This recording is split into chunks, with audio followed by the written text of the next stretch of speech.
All right, let's move on to the next trending topic. What else is trending out there? Oh, I want cake so bad now. And our next topic. Charlize Theron said it is heartbreaking being recast in the Mad Max prequel, as it was reported on BuzzFeed. Furiosa was famously portrayed by Charlize Theron, but because the director has planned to explore the life of a young Furiosa, he's decided to recast the role with an actor in her 20s. She went on to say, obviously, I'd love to see that story continue, and if he feels like he has to go about it that way, then I trust him in that manner. What do you think? Can we have this new generation of Mad Max without Charlize Theron? Are you excited? What do you think? No. Next question. Let's move on to the next one. Yeah, I think it's a huge misfire. Did you see Mad Max? Yeah. Oh my God, that movie's amazing. I love that. Yeah, of course you saw. We talked about it on the channel about that was top of my Bechdel test. That was on your Bechdel test. I was just talking about movies with more than one named female character that pass it. And honestly, it ties into this because I feel like part of what I really got into and part of why I felt so good and so empowered as a woman coming out. I mean, it was just badass, and I got in my car and I was like, I shouldn't be driving. I was going 60 down a residential street, but the movie got me way too high. This little apocalypse hit, and I was like, this is not that cool. I'm just in sweatpants.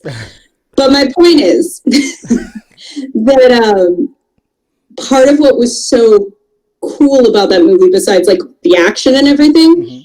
you don't get to see a lot of women over 28, 30 being badasses, being important characters, not just being the grandma. And the fact that movie had the gorgeous model chicks, had Furiosa, who was just badass and doing her thing, and had the older women.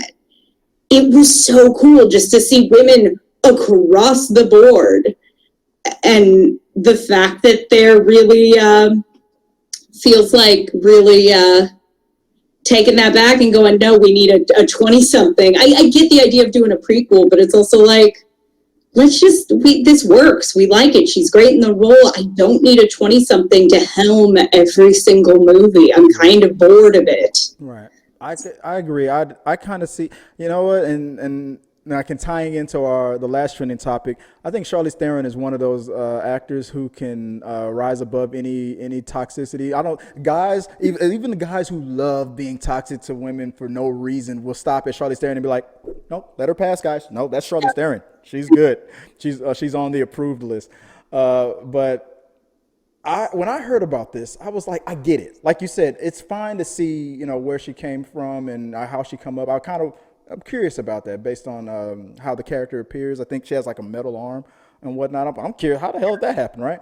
But I assumed that it was going to be a Charlize Theron adventure, and then maybe there was some flashbacks or something where 50% of the movie was her coming up to her current stage. Because what if this movie, and if the movie is successful, it's great. I wouldn't want a bad movie. But if the movie is successful, then people are going to demand more. So whoever this new actress is going to probably get a new franchise. But you already got a blockbuster draw. So my question is, will it lead back into Charlize Theron after the second or the third a movie, or would it be one of those sadder situations where maybe the movie, I'm not going to say, hopefully it wouldn't flop, but even if it did flop, then that's going to be okay, did it flop to a point where the studio is I'll still take a chance on you doing another one, but you better bring in Charlize Theron? Or would it flop and go, no, we're not giving you any more money. We don't even know when the damn studios are going to open back up again. We can't waste this type of money. So in these uncertain times, I'm thinking it would have been better to bank on a Charlize Theron more. Congratulations to the person, but I don't know. It feels like a move you save for the fourth movie in the franchise when Charlize is like, first. I'm done, I'm out, I don't want to do this. But the fact that she's sitting here going, no, I would love to do this. And again, just as a woman, it's shitty to feel like, oh, great. Like, it should. If it was the only time it happened, I'd be like, whatever, they're just doing a prequel. Right. But as a woman, Hollywood kind of constantly pushes this idea of like, well, once you're 35, no one's interested in your story or what you have to say. So it's just like, we very clearly told you we like this. Like, this movie was wildly successful.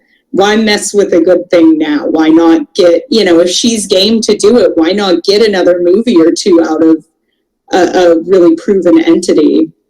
Like I said, wait for like the fifth, like, direct to Netflix. Like, all right, she's not gonna do this one. We'll pull some unknown actor out and give her. Speaking of which, I mean, she does have a direct to Netflix movie that's about to come out. I think I did a reaction to the trailer.